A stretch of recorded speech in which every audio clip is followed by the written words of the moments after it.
Municipal corporation ఎన్నికల్లో camp politics మొదలయ్యాయి. రాజకీయ పార్టీలు అభ్యర్థులను క్యాంపులకు తరలిస్తున్నాయి. క్యాంప్ పాలిటిక్స్ పై స్టేట్ ఎలక్షన్ కమిషన్ కీలక ఆదేశాలు చేసింది. ఎన్నికైన అభ్యర్థికి వెంటనే ఎలక్షన్ సర్టిఫికెట్ జారీ చేయాలని, రిటర్నింగ్ ఆఫీసర్ ద్వారా అధికారిక ధృవీకరణ అందజేయాలని ఆదేశించింది.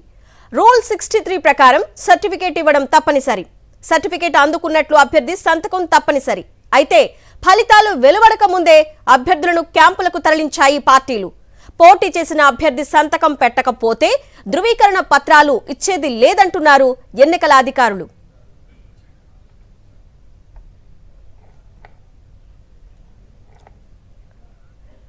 ఇదే అంశానికి సంబంధించి స్టేట్ ఎలక్షన్ కమిషన్ ఆఫీస్ దగ్గర నుంచి మా ప్రతినిధి శేఖర్ పూర్తి సమాచారాన్ని అందిస్తారు. Shekhar, Telangana state election commission elections ముఖ్యంగా క్యాంపు రాజకీయాల మీద కీలకమైనటువంటి ఆదేశాలు జారీ చేసింది. క్యాంపు రాజకీయాలు చేస్తున్నటువంటి రాజకీయ పార్టీల మీద కూడా కొంత అసంతృప్తి వ్యక్తం చేసింది. ప్రజెంట్ ఎలక్షన్స్ కౌంటింగ్ జరుగుతూ ఉన్నాయి. చాలా చోట్ల వార్డులకు సంబంధించినటువంటి రిజల్ట్స్ వస్తూ ఉన్నాయి. రిజల్ట్స్ వార్డుల వారీగా వచ్చినటువంటి రిజల్ట్స్ ఎప్పటికప్పుడు గెలుపొందినటువంటి అభ్యర్థులకు ఎలక్షన్ కమిషన్ సర్టిఫికెట్ అందించాల్సి ఉంటుంది. కానీ చాలా చోట్ల అభ్యర్థులు అందుబాటులో లేకపోవడంతో కొంత ఎలక్షన్ ప్రాసెస్ అంతా ఆలస్యం అవుతుందన్నట్లుగా తెలుస్తా ఉంది. జిల్లా ఎన్నికల అధికారులు స్టేట్ ఎలక్షన్ కమిషన్ కి ఈ సమాచారం ఇవ్వడంతో ఎలక్షన్ కమిషన్ ఒక సర్క్యులర్, కీలకమైనటువంటి సర్క్యులర్ ని జారీ చేసింది. రిటర్నింగ్ ఆఫీసర్స్ గెలిచినటువంటి అభ్యర్థులకు వెంటనే సర్టిఫికెట్ జారీ చేయాలని ఆదేశించింది. రూల్ నెంబర్ 63 ప్రకారం ఈ సర్టిఫికెట్ ఇవ్వాలి. అదేవిధంగా ఎవరైతే అభ్యర్థి ఉన్నారో అభ్యర్థి సంతకం తీసుకున్న తర్వాతనే ఆ సర్టిఫికెట్ జారీ చేయాలి. ఆయన అందుబాటులో లేకపోతే సర్టిఫికెట్ జారీ చేయకూడదంటూ కీలకమైనటువంటి ఆదేశాలు జారీ చేసింది. చాలా చోట్ల క్యాంపు రాజకీయాలు ఉన్నటువంటి నేపథ్యంలో అభ్యర్థులందరినీ కూడా హైదరాబాద్ చుట్టుపక్కల రెస్టారెంట్లకి, అదేవిధంగా ఫామ్ హౌస్లకి తరలించారు. అదేవిధంగా జిల్లాలకు సంబంధించినటువంటి రాజకీయాల్లో కూడా అక్కడ ఉన్నటువంటి కాంగ్రెస్ పార్టీ, బీజేపీ పార్టీ, అట్లాగే బీఆర్ఎస్ పార్టీకి సంబంధించినటువంటి అభ్యర్థులు ఎంతమంది ఉంటే అంతమందిని మాక్సిమం క్యాంపులలోకి తరలించారు. ఇప్పుడు గెలిచినటువంటి వాళ్ళంతా కూడా మళ్ళీ ఎలక్షన్ ఆఫీస్ కి వస్తున్నట్లుగా తెలుస్తా ఉంది. సీరియస్ అయినట్లుగా ఎలక్షన్ కమిషన్ సీరియస్ అవడంతో ఆయా రాజకీయ పార్టీలు అలర్ట్ అయ్యాయి. గెలిచినటువంటి అభ్యర్థులందరినీ కూడా ఎలక్షన్ కమిషన్ ఆఫీస్ కి పంపిస్తున్నటువంటి పరిస్థితులు, ఆ పోలింగ్ కౌంటింగ్ కేంద్రాల దగ్గరికి పంపిస్తున్నటువంటి పరిస్థితులు అయితే కనిపిస్తా ఉన్నాయి. మొత్తానికి ఈ క్యాంపు రాజకీయాలకు సంబంధించినటువంటి విషయం మీద ఎలక్షన్ కమిషన్ కూడా ఆరా తీస్తుంది. మొన్ననే ఒక సర్క్యులర్ కూడా జారీ చేసినటువంటి పరిస్థితులు, ఎన్నికలకు నిబంధనలకు ఏదైనా విరుద్ధంగా ప్రవర్తిస్తే కఠినమైనటువంటి చర్యలు ఉంటాయని ఆదేశించినటువంటి నేపథ్యంలో ఇప్పుడు ఎలక్షన్ కమిషన్ దృష్టికి రాగానే వెంటనే సర్క్యులర్ జారీ చేసినటువంటి పరిస్థితులు ఉన్నాయి. అభ్యర్థులు అందుబాటులో ఉండాలి, సొంతంగా సంతకం పెట్టాలి, వాళ్ళ నుంచి గుర్తింపు సర్టిఫికెట్ తీసుకోవాలని ఆదేశించినటువంటి నేపథ్యంలో క్యాంపుల నుంచి మళ్లీ కౌంటింగ్ కేంద్రాల దగ్గరికి అభ్యర్థులు వెళ్తున్నట్టుగా తెలుస్తా ఉంది. Aruna. Right Shekhar, thanks for the updates.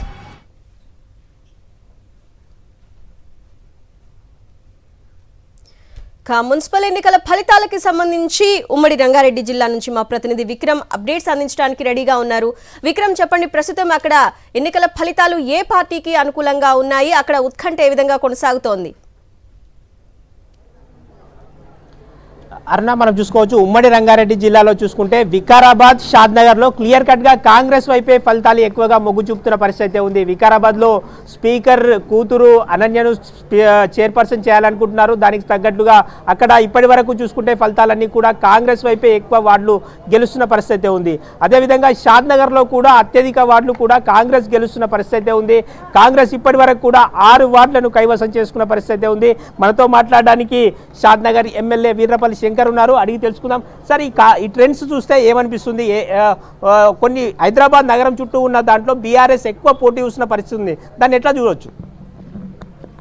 Congress party 2 సంవత్సరాల నుంచి కూడా మున్సిపల్ శాఖ ముఖ్యమంత్రి దగ్గర పెట్టుకొని అన్ని మున్సిపాలిటీలలో అభివృద్ధి కొనసాగుతూ ఉంది. కాబట్టి మరి పనిచేసిన వ్యక్తులకు ప్రజలు గుర్తిస్తూ ఉన్నారు. కాబట్టి ఆ విధంగానే ఫలితాలు రాబోతూ ఉన్నాయి. మెజార్టీ కూడా ఆ విధంగానే రాబోతా ఉంది. కాబట్టి ఎట్టి పరిస్థితుల్లో కాంగ్రెస్ పార్టీ కైవసం చేసుకుంటుంది. సిటీ అవుట్స్కట్స్ లో ఉన్న ఇబ్రహీంపట్నం కానీ, మూడు చింతలపల్లి, మేడ్చల్ జిల్లాలో ఉన్న 3 మున్సిపాలిటీలు కొంచెం బీఆర్ఎస్ ఎక్కువ ప్రభావం చూపినట్లు కనిపిస్తుంది. సిటీ అవుట్స్కట్స్, సిటీలో ఎమ్మెల్యే స్థానాలు కూడా బీఆర్ఎస్ గెలిచిన పరిస్థితి. ఇప్పుడు కూడా మున్సిపాలిటీలో కూడా వార్డు కౌన్సిలర్ కూడా బీఆర్ఎస్ గెలుస్తున్న పరిస్థితి. ఎట్లా చూస్తారు మీరు? కొద్దిగా వాళ్ళ స్థానికంగా కొంత సమతుల్యతలు వేరే ఉంటాయి, కానీ కాంగ్రెస్ పార్టీకి షాద్నగర్ విషయంలో అయితే చెప్పగలుగుతా కైవసం చేసుకుంటుంది. అంటే గ్రామీణ ఓటర్లు గ్రామీణ ప్రాంతాల్లో ఉన్న ఓటర్లు కాంగ్రెస్ వైపు ఉన్నప్పటికీ హైదరాబాద్ చుట్టుపక్కల ఉన్న ఓటర్లు ఇంకా బీఆర్ఎస్ వైపు ఉన్నారన్న సంకేతాలు వస్తున్నాయి. దాన్ని ఎట్లా చూస్తారు? వ్యక్తుల బట్టి కూడా కొద్దిగా ఉంటుంది కాబట్టి పార్టీ ప్రమేయం మీద ఏం లేదు. వాస్తవానికి రాష్ట్ర ముఖ్యమంత్రి మీద కాంగ్రెస్ పార్టీ మీద మంచి అభిప్రాయం ఉంది. అక్కడ స్థానికంగా ఏమన్నా ఉంటే ఇబ్బందాలు ఉంటాయి కాబట్టి అట్లా ఏమన్నా తారుమారు అవుతుండొచ్చు, తెలియదు. అంటే మున్సిపల్ కౌన్సిలర్ గెలుస్తున్నారు కాంగ్రెస్ సంబంధించి, దీనికి సంబంధించి మీ బీఆర్ఎస్ నుంచి కూడా గెలుస్తున్నారు. మీకు ఏమైనా తక్కువ పడితే బీఆర్ఎస్ నుంచి తెచ్చుకుంటారా? ఏంటి పరిస్థితి షాద్నగర్ లోకల్ పరిస్థితి? అటువంటి పరిస్థితి లేదు, పూర్తి మెజార్టీ వస్తుంది. మా కాంగ్రెస్ పార్టీ చైర్మన్ సాధిస్తాడు. చూసుకోవచ్చు షాద్నగర్లో అయితే కాంగ్రెస్ పార్టీకి క్లియర్ కట్ మెజారిటీ వస్తుందని చెప్పి ధీమా వ్యక్తం చేస్తున్నారు. అదేవిధంగా తదితర ప్రాంతాల్లో ఇప్పటివరకు కాంగ్రెస్ మెజార్టీ చూసిన పరిస్థితి ఉంది. శంకర్పల్లి, చేవెళ్లలో కూడా కాంగ్రెస్ పార్టీ వచ్చే అవకాశాలు అయితే కనిపిస్తున్నాయి. ఇప్పటివరకైతే తాండూరులో మాత్రం 5 వార్డులు బీఆర్ఎస్ గెలిచింది, 2 వార్డులకే పరిమితమైన పరిస్థితి. ఈ నేపథ్యంలో మనం చూసుకోవచ్చు ఉత్కంఠభరితంగా రంగారెడ్డి జిల్లాలో షాద్నగర్, చేవెళ్ల, శంకర్పల్లి, కాంగ్రెస్ వైపు మొగ్గు చూపుతున్న పరిస్థితి కనిపిస్తుంది. Thanks for the updates.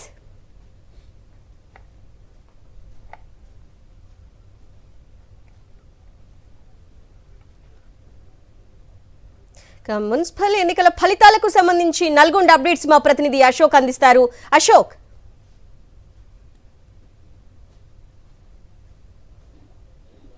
Nalgonda ఉమ్మడి జిల్లాకు సంబంధించి 17 మున్సిపాలిటీల్లో ప్రస్తుతం ఉదయం నుంచి కూడా మనకు ట్రెండ్స్ అయితే కాంగ్రెస్ వైపు ఉన్నప్పుడు కూడా ప్రస్తుతం అయితే సూర్యాపేట జిల్లా తిరుమలగిరిలో ఉన్నటువంటి ఆ ఎన్నికల ఫలితాలను ఒకసారి చూసుకున్నట్లయితే మొత్తం 15 వార్డుల్లో 11 వార్డుల్లో బీఆర్ఎస్ ముందంజలు ఉన్నటువంటి నేపథ్యంలోనే దాదాపు 3 గెలిచినటువంటి నేపథ్యంలో మరొక 8 మంది కూడా ముందంజలు ఉన్నారు. ఇక్కడ తుంగతుర్తికి సంబంధించి ఎమ్మెల్యే మందుల సామెలు మొదటి నుంచి కూడా ఎన్నికల ప్రచారం హోరాహోరీగా చేస్తున్నప్పుడు కూడా కాంగ్రెస్ పార్టీ వైపు ఓటర్లు మళ్ళలేదంటే వస్తున్నటువంటి ఫలితాలను చూస్తే అవుననే సమాధానం వస్తుంది. 15 వార్డుల్లో మొత్తం 11 వార్డులు బీఆర్ఎస్ గెలుచుకున్నటువంటి అవకాశం అయితే కనిపిస్తుంది. మిగిలినటువంటి మున్సిపాలిటీల్లో ఒకసారి చూసుకున్నట్లయితే దేవరకొండలో 20 వార్డులు ఉండగా దేవరకొండని కాంగ్రెస్ కైవసం చేసుకుంది. 11 వార్డుల్లో కాంగ్రెస్ విజయం సాధించగా 6 బీఆర్ఎస్ గెలిచింది, 1 బీజేపీ గెలవగా ఇండిపెండెంట్ లో మరొక 2 స్థానాలు గెలుచుకున్నటువంటి పరిస్థితి ఉంది.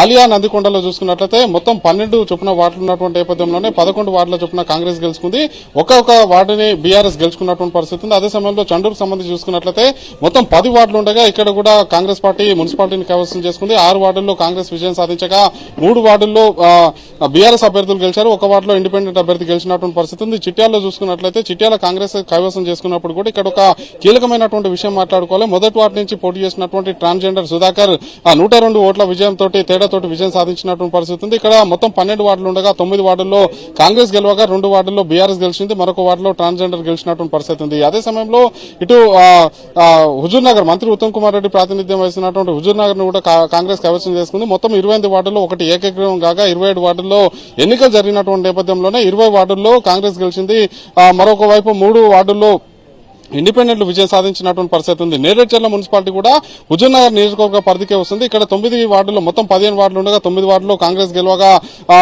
ఏదైతే 5 వార్డుల్లో బీఆర్ఎస్ గెలిచింది, 1 ఇండిపెండెంట్ బీఆర్ఎస్ మద్దతుతోటి ఇండిపెండెంట్ అభ్యర్థి గెలిచినటువంటి పరిస్థితి కనిపిస్తుంది. ఇక్కడ మున్సిపాలిటీ చైర్మన్ పీఠాన్ని కైవసం చేసుకోవాలంటే మొత్తం 8 స్థానాల్లో విజయం సాధించి ఉండాల్సింది ఉండగా ఇక్కడ 9 స్థానాల్లో కాంగ్రెస్ గెలిచినటువంటి నేపథ్యంలోనే కాంగ్రెస్ పార్టీ చేతిలోకి నేరేడ్చర్ల మున్సిపాలిటీ వెళ్లినటువంటి పరిస్థితి కనిపిస్తుంది. మరోవైపు మిర్యాలగూడలో హోరాహోరీగా సాగుతుంది. అదే సమయంలో సూర్యాపేటలో కూడా కౌంటింగ్ ప్రక్రియ అయితే హోరాహోరీగా సాగుతుంది. సూర్యాపేటలో జగదీష్ రెడ్డితో పాటు అటు ప్రధానంగా కాంగ్రెస్ లో 2 వర్గాలుగా ఉన్నటువంటి పటేల్ రమేష్ రెడ్డితో పాటు మంత్రి రామరెడ్డి దామోదర్ రెడ్డి కుమారుడు సర్వోత్తమ్ రెడ్డికి సంబంధించి 2 వర్గాలు కూడా ఏకమై బీఆర్ఎస్ పార్టీకి ధీటుగా ప్రచారం నిర్వహించినటువంటి నేపథ్యంలోనే తొలి నుంచి కూడా 26 నుంచి 28 స్థానాల్లో గెలుస్తామని చెప్పేసి కూడా బీఆర్ఎస్ నాయకులు చెప్తున్నటువంటి నేపథ్యంలో ప్రస్తుతం అయితే కాంగ్రెస్ వైపు కొంత ఎడ్జ్ ఉన్నప్పుడు కూడా బీఆర్ఎస్ కూడా గట్టి పోటీస్తున్నటువంటి పరిస్థితి కనిపిస్తుంది.